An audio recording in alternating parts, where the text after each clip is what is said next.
এই মুহূর্তে যে খবরের দিকে আমরা নজর রাখবো, আহিরনের জাতীয় সড়কে অর্থাৎ আহিরন 12 নম্বর জাতীয় সড়কে উল্টে গেল তরমুজ ভর্তি গাড়ি। জি, গাড়িটি ফারাক্কা থেকে উম্মরপুর দিকে আসছিল।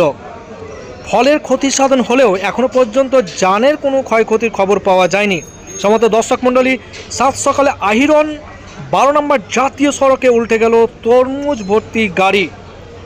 তড়িঘড়ি স্থানীয় পুলিশ অফিসারগণ উপস্থিত হয়েছেন এবং উদ্ধার কার্য শুরু হয়ে গেছে। আপনারা দেখতে পাচ্ছেন এসডি নিউজের পর্দায় সেই চিত্র, যে সাত সকালে তরমুজ ভর্তি গাড়ি উল্টে গেল আহিরন 12 নম্বর জাতীয় সড়কে।